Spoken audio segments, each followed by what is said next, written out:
welcome to another video. If I can figure out how to take this pack off. So I decided to escape, or try to escape, the bad weather in western Washington and Oregon. It's nothing but rain, just another deluge of pouring down awfulness.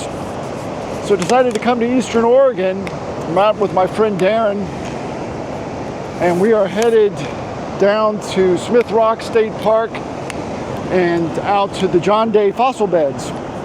It's going to be cold, but it's not supposed to rain. Maybe a little snow, which would be awesome if it did. But couldn't come all the way without stopping here at White River. It's absolutely one of my favorite waterfalls. There's numerous places to shoot it from. I'm going to grab a quick one-shot composition right here, and then there's a trail that goes all the way down behind me, and we'll get a totally different vantage point of the waterfall. It's going to be a lot different. So hopefully you're able to see that on the back of the camera. I do have some rock down here at the bottom in my foreground, so I'm going to be at I'm going to start off at F11, and I am going to, wait, hang on 1 second. Let's go here. There we go. So F11. And I might have to stop down a little bit more. I need to go get that shutter speed slow enough for the water, because it doesn't have to be real slow. I don't want to blow out my highlights. Let's try that. Take a look. So for this photograph, I decided on about 1/8 of a second, F11, ISO 50 with a polarizer. I think this shot will come out just fine, and I'll show it to you right now.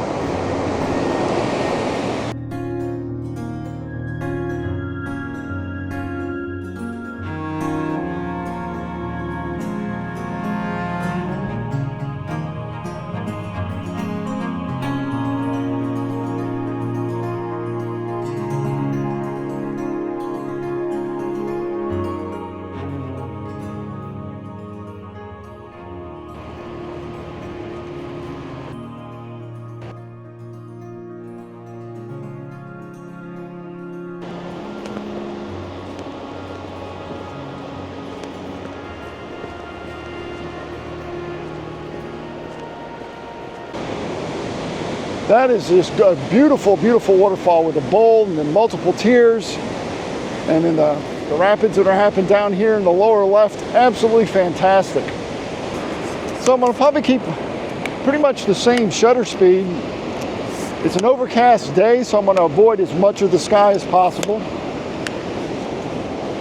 And depending on what the water looks like in the plunge pool and the rapids down there, I will probably do multiple shutter speeds so that I can choose, and I might actually blend a couple of those in post depending on what the water looks like in different parts of the waterfall.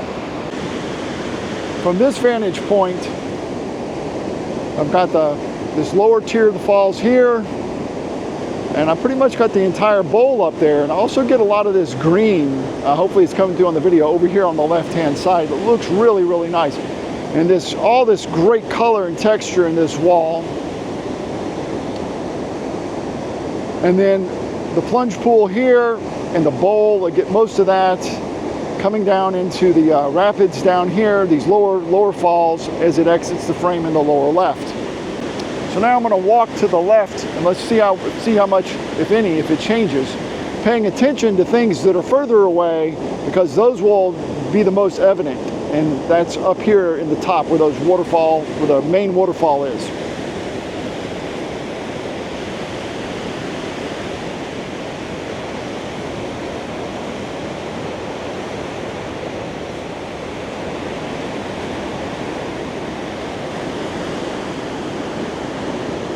So by coming over here, I'm shooting a little bit more straight onto this. And I'm picking up a little bit more of this, the lower river as it comes through down here at the bottom, get more of that, which I like. I like being more straight on. And actually, I think I like more this better than all of it because I still get this green over here on the left. The only problem is I'm missing a little bit of the falls up there in the upper left, the back falls. But I don't have any type of distractions entering the photograph from the side over here on the left, or there's no obstruction in the water down here on the bottom left. So I'm back to where I started. If you notice down here, I've got this rock here in my frame. You can see it down there. It's kind of blocking off the lower left of the frame. When I'm shooting it, I'm almost at 16 millimeters. And then over here on the left-hand side, I've got this shrubbery, and then I've got some grass and other stuff down in there. Probably not that interesting. So I'm going to shoot both of them. I'm going to shoot this one, and I'm going to shoot the one over there. And then when I get home, get it in the office on the computer, I'll be able to take a look at it and decide which one I like best. And I'd love to hear your comments below. I'll show you both of them right now. And you tell me which one you like best.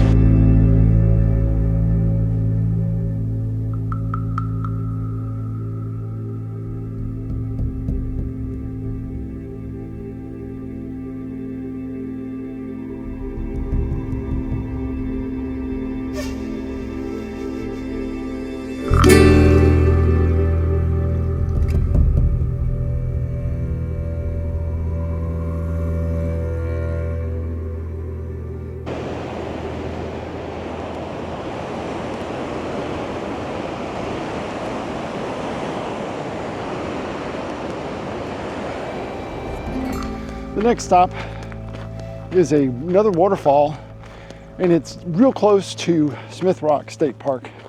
I've never been there before. It's not nearly as impressive as this one. I think there's possibilities here. And you don't know until you go.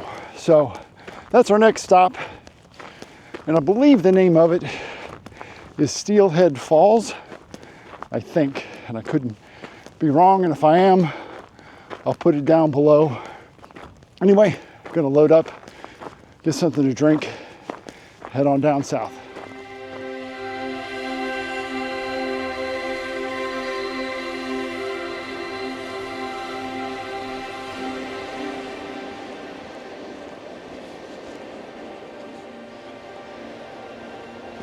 Made it to the trailhead. It's a short hike, it's only half a mile, but holy crap, it's steep. I mean, going down is not too bad, but going back up, whew, I won't be filming because I'll be catching my breath the entire way. Holy cow. Blue skies. All the clouds left. They're supposed to move back in tonight because we're supposed to get some snow, which would be awesome for in the morning at Smith Rock. That would be perfect. So hoping to get a little bit of snow tonight, but not too much for sunrise. Now sunset tonight, don't know what's going to happen, but the plan is to check out the falls and see if it's worthy of a shot, and then if it's not worthy now, is it worthy later? So it's kind of like scouting. I say I've never been to this waterfall, so I have no idea. Once we get down there, I'll show you what it looks like. Here it is, not the main viewing area. See, Darren is way over there. Probably going to be a better shot. Probably not right now. The sun's pretty high in the sky, and there's blue sky. Like I said, you can see how hot the sun is on all those white bits of the water. But it's gorgeous with these huge cliff walls. We're way down in this canyon, and it's really, really pretty. But you can see on my face, that vitamin D is hitting hard.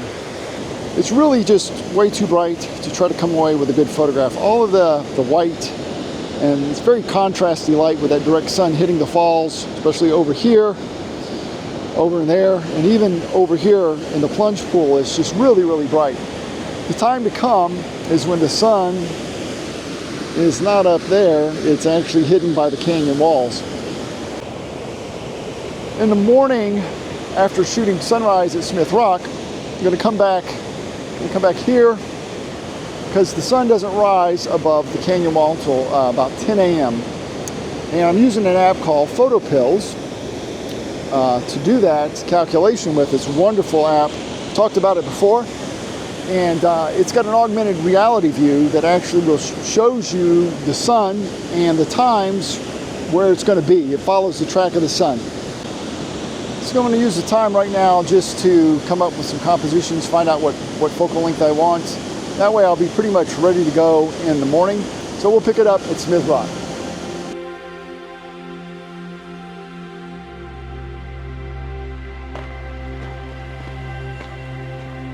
Made it to Smith Rock, but it's not going to be a sunset. We're not going to get any color whatsoever. Back this way, the light's pretty that's happening on that wall, and it's just a matter of trying to find something that would kind of work with the river and stuff. I can show you what it looks like. The sun's pretty much gone behind all the clouds, so there's really no direct light that's happening out here, but it's still really, really pretty. And I love the S shape of the river. And then if you notice, I got my diagonal on the slope right here, like that. Then I've got a nice little bit of a leading line over here on the right. This is going to be some nice pop of color with the red rocks and stuff down here in the corner. And then it's still a really nice, because the rocks have different shades on them back there on the canyon walls, the cliff walls faces. It'll look really, really, really nice. The clouds are there. And I think the different gradations in the clouds will also help a lot as well. Super simple settings, f11, ISO 100, whatever the shutter speed is. So if the shot comes out, I'll show it to you right now.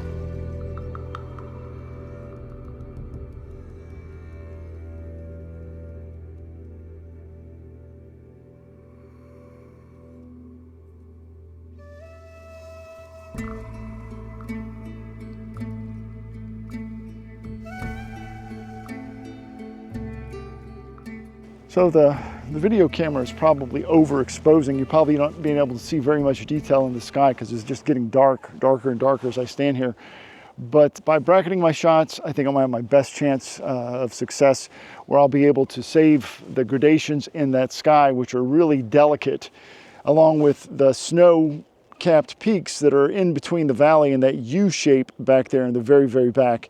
And then by having a longer shutter speed, I'll be able to bring the exposure up on all the rocks and bring in a lot of that color that's there. And it's pretty simple, f11, and bracket the shots, and I'll put them together. And if it comes out, I'll show it to you right now.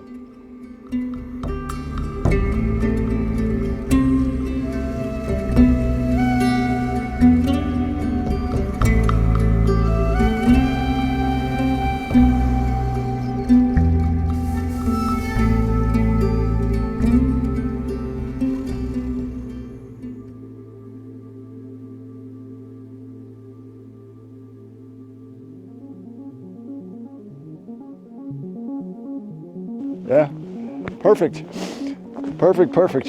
Very nice.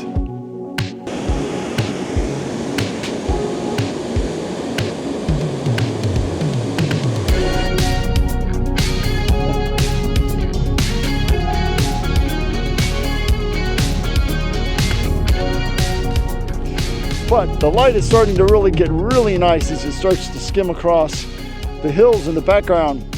And yes, it's still really cold. It's really cold. Don't forget to like and subscribe so you don't miss any video that I release. Thanks for watching, and we'll see you next time.